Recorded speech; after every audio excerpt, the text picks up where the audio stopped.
The Virginia Cable Telecommunications Association and your local cable provider presents Cable Reports.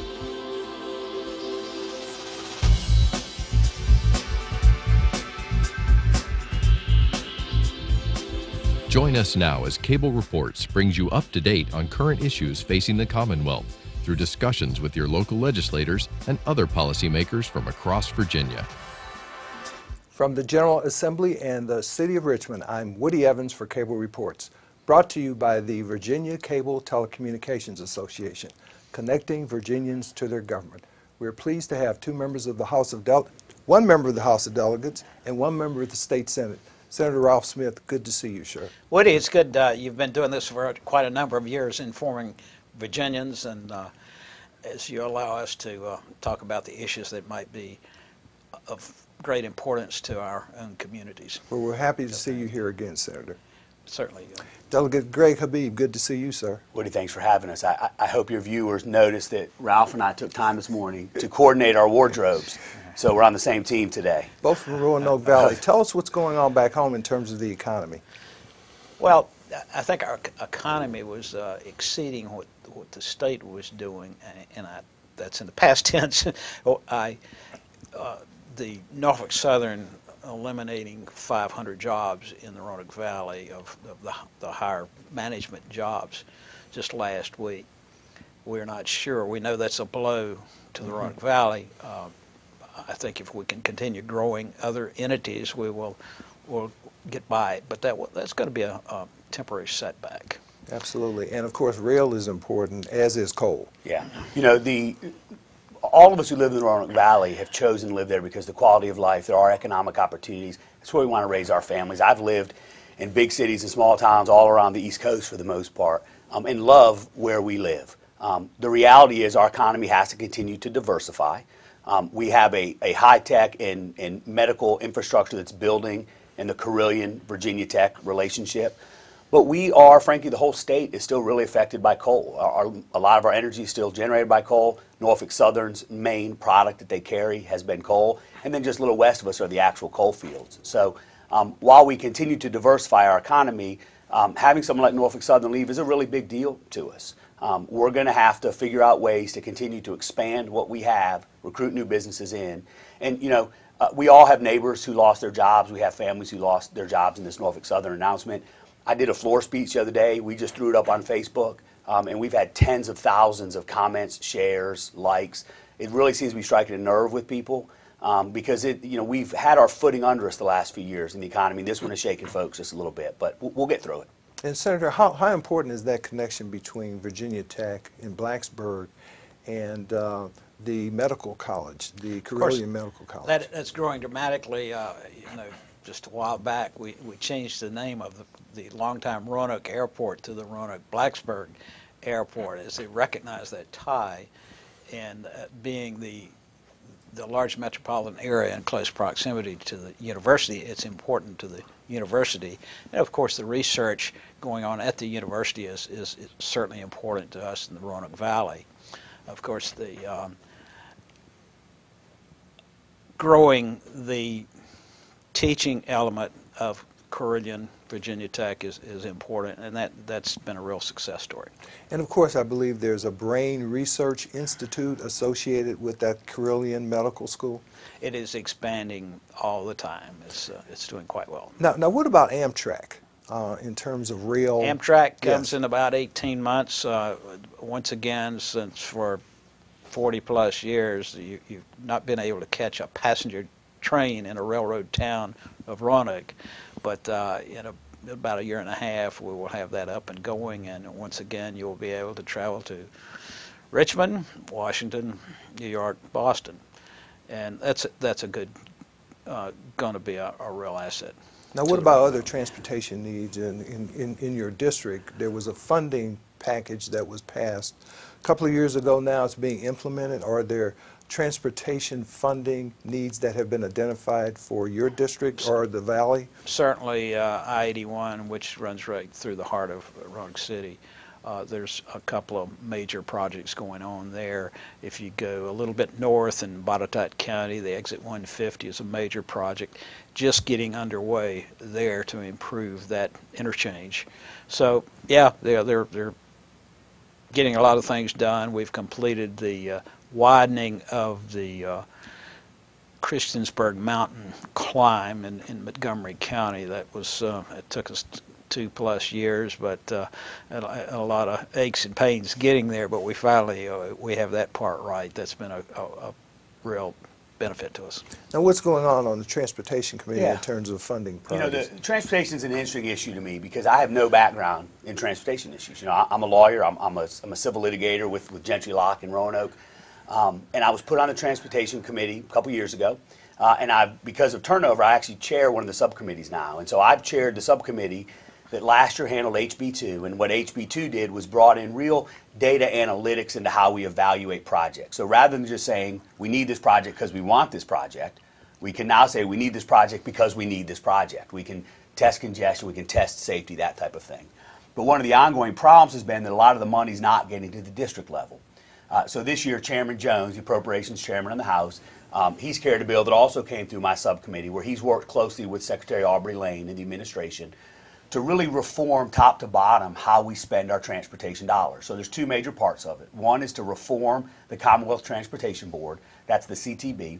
The CTB has lacked independence and it's lacked transparency the last few years. So we're doing that, and that's been a major step. The second part is we're redoing the funding formula to ensure that money gets to the district level. So there'll now be 3 categories of money. Some for what's called state of good repair, which is roads, bridges, that type of thing, really making sure our infrastructure is safe. A lot of that's going to get to the district level. The second are what are called district grant funds, where the money will go directly to the district level with no statewide component to it, and then evaluated under those HB2 metrics. And then the third will be what we call high priority projects. Those are projects of regional or statewide significance, major interstate corridors, that type of thing. And those will be evaluated by the CTB. And so there is a little more funding money, both road and transit money, that we have because of the bill a couple years ago. We've now applied data analytics to how we evaluate projects, and now we've restructured how that money flows actually to the ground.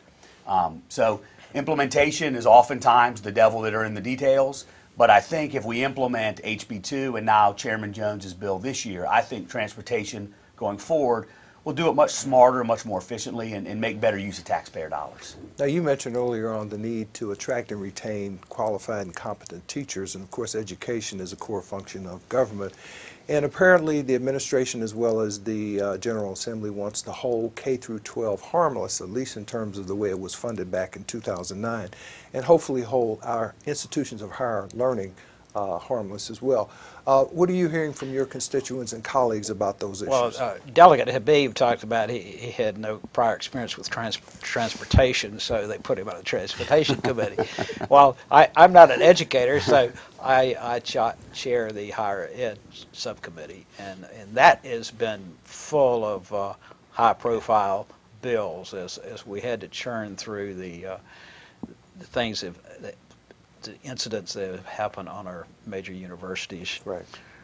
Assault cases, and we had the biggest subcommittee meeting. I think 300 people. We had to get a larger room. 300 people in a subcommittee meeting. Went on for a couple of hours. Everybody got all worked up, but in the end, after we'd heard everybody, we had a smaller meeting the following week, and we had both sides of the aisle.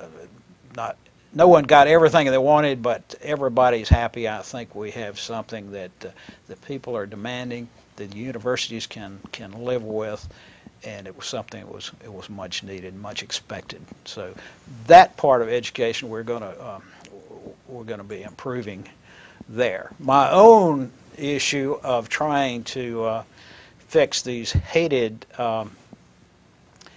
testing procedures. The standards of learning? You must, no one can even say how many you have to take K through 12. We do know that the federal government requires 17. 17. 17. Depending on how you count it, it's somewhere between 29 and 34 total tests.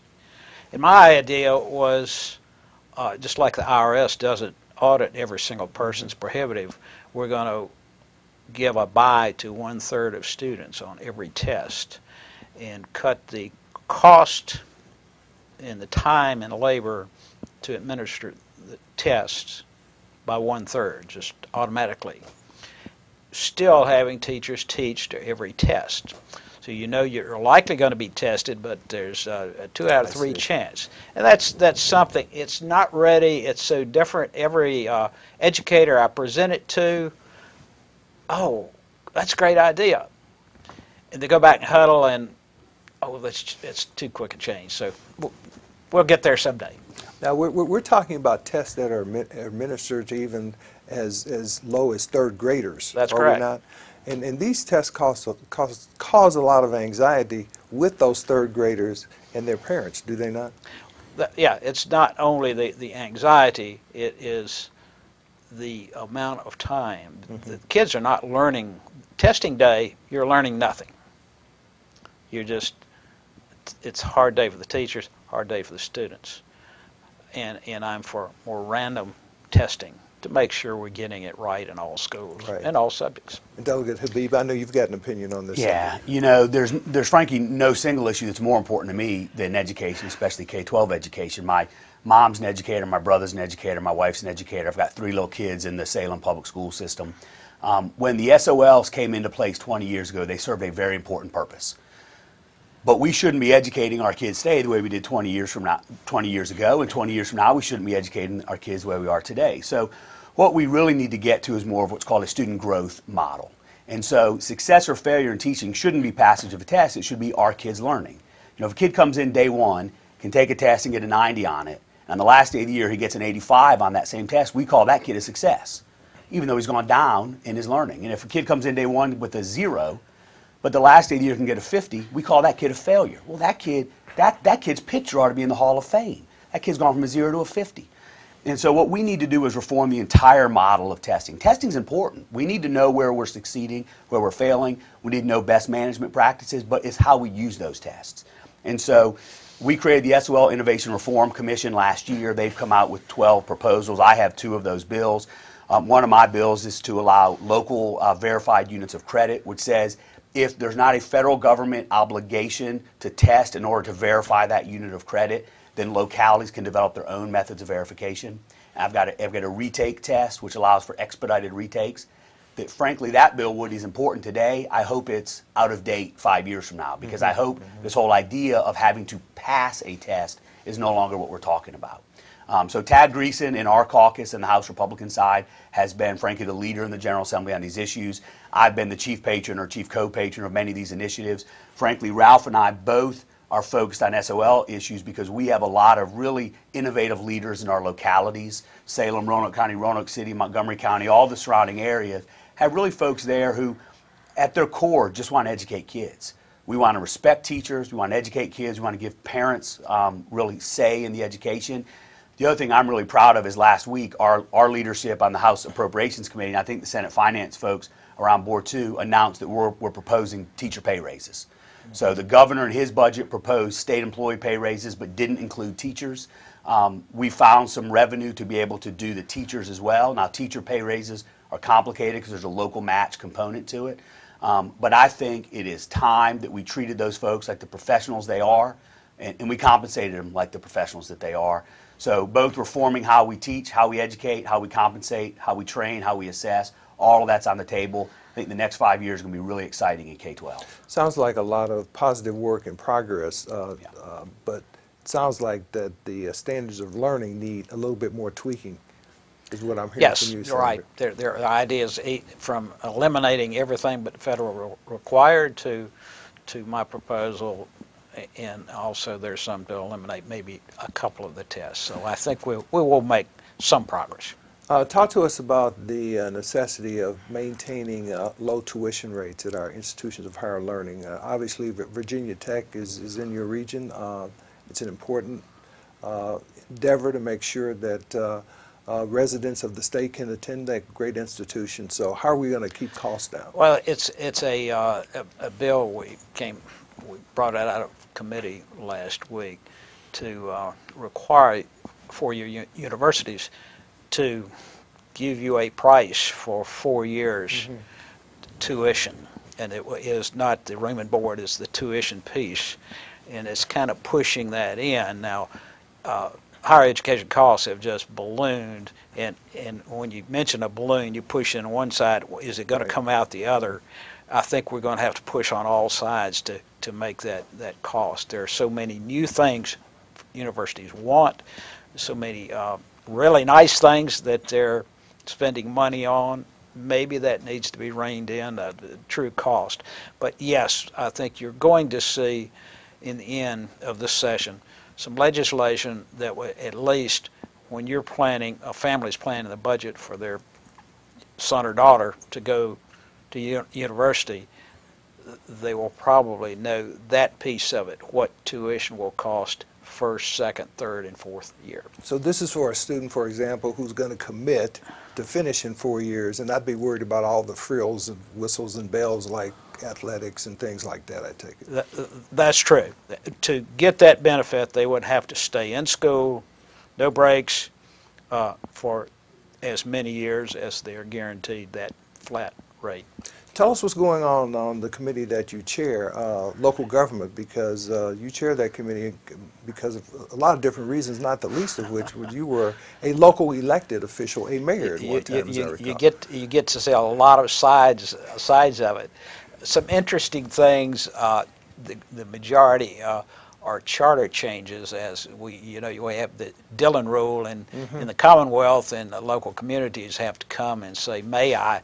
and all those come through the committee, and sometimes they're really divided issues, and it's a hard call. But generally, if it's a reasonable idea of changing a voting date or how street laws are applied, we grant them that if their council is a majority and they believe in that. But that's quite a number of bills come through there. It has to be, and of course, all of these local jurisdictions are creatures of the state and subject to whatever powers and authority the General Assembly allows them.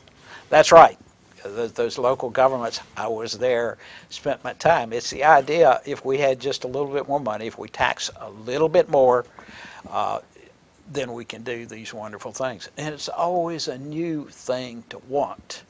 But if they're going to stay a competitive community, people can afford to live there, they have to be reined in. Right. Let's talk a little bit more about campus violence, because as the senator indicates, there's a delicate balance you need to maintain there. You don't want to discourage victims from reporting by requiring that they report on the one hand, but you want to make sure those scofflaws get the punishment they deserve. Talk to us about that. Yeah, and I'm on the courts committee, and as I said earlier, I'm a lawyer in my real life, so access to the justice system, fairness in the justice system, both to the victims and to the accused, is very important.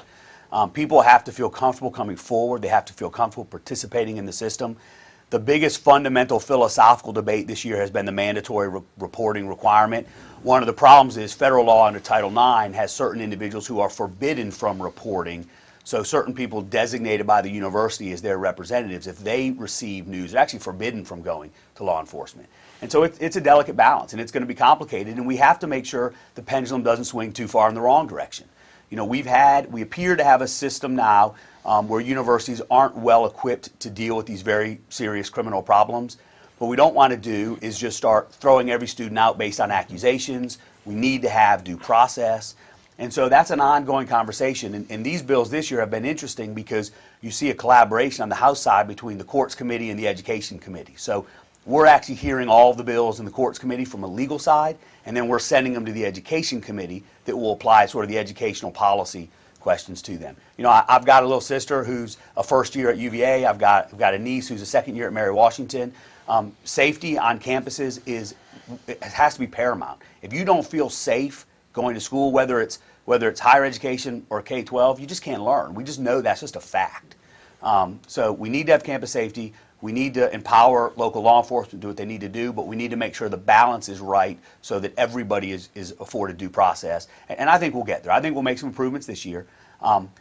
This isn't one of those problems I think you solve. I think this is one of these problems that you address and you continue to address and you continue to address. And a lot of it's societal. You know, the General Assembly can't pass bills that make people on college campus act responsibly. We just can't.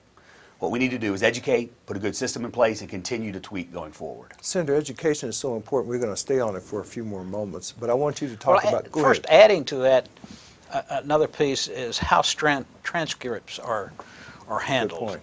And a very high-profile case was a individual was then charged with something at one university. He left that university before it could be adjudicated.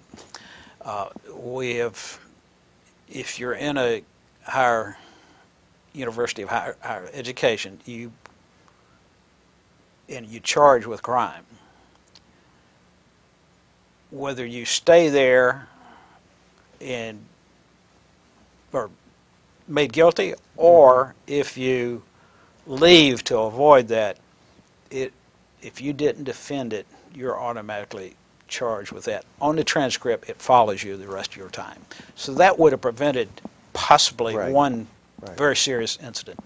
Now, how important are our community colleges? I mean, they serve a function that allows our students to take advantage of the 2+2 program, for example.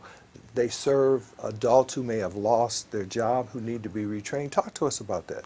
Well, preparing people for life. 85% of the jobs in the next 10 years do not require a 4-year degree, but virtually all of them require special training.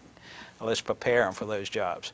We're losing welders, we're losing electricians, masons, the trades, because it's not normally taught in public K through 12. If you're a K through 12 educator, you got there by doing something other. It's hard for them to see that. As mayor, I met every week to sit down with business owners.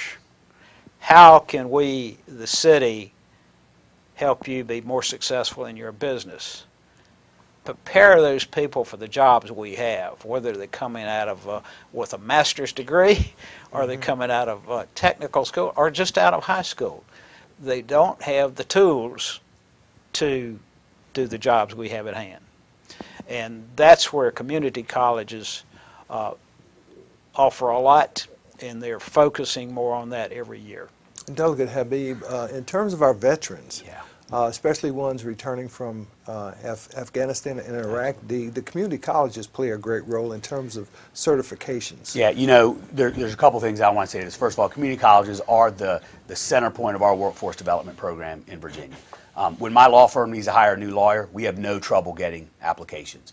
When a welder or machine shop owner needs to get a certified welder or CNC machine operator, they're just not there. So that's number one, is a very big deal. Number two, Virginia has to be the nation's leader in serving our veterans. And there's two components that I think are important: education, and then on the veterans care side. So the community college is beefing up those programs for training, for certifications, for helping veterans find employment.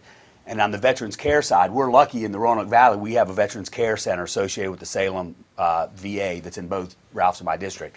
Does a great job serving the medical, psychological, physiological needs of our veterans. But there's only 2 veterans care centers in Virginia. And in the 2 big hubs of veterans, Hampton Roads and Northern Virginia, there aren't any veterans care services at the state level. They have to go through the VA system.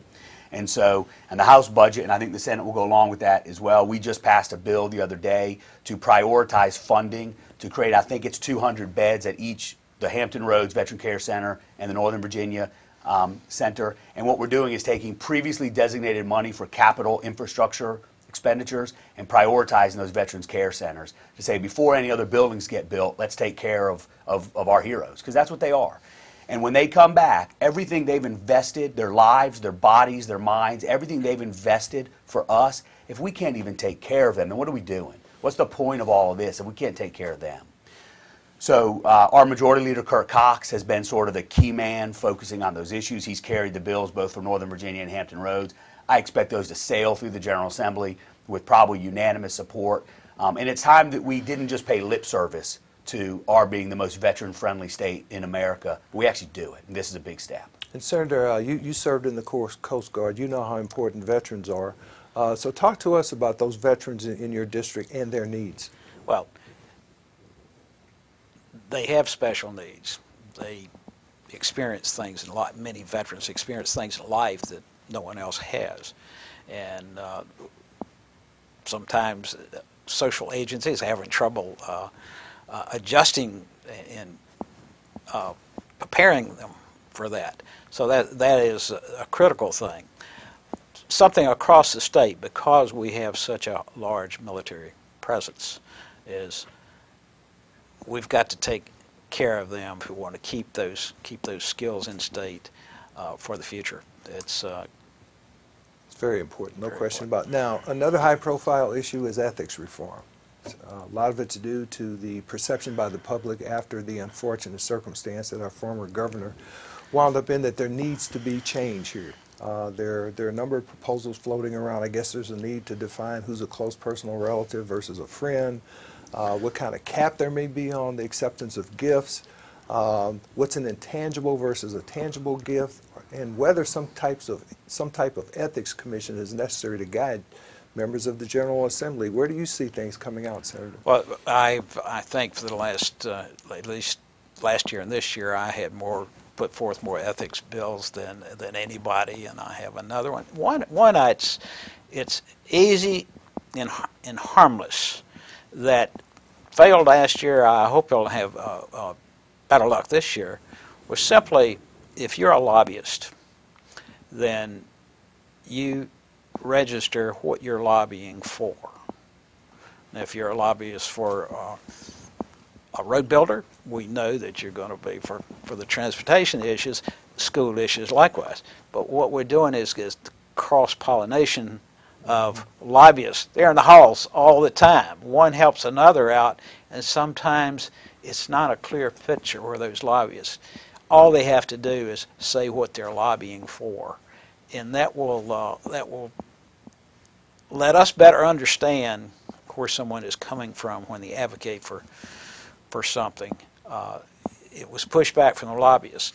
The high profile of a former governor, there's a lot of people that says he got what he deserved. Others say he was guilty of no crime. Most everybody agrees the person who was acting as a lobbyist was a criminal, but got off scot-free.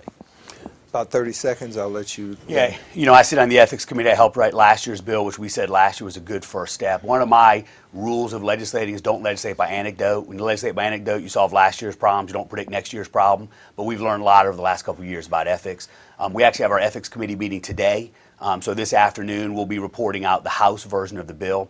We're going to continue to make good steps. We need to be held accountable, transparency, so the public can regain trust. Thank you for being here, Delegate Greg Habeeb and Senator Ralph Smith.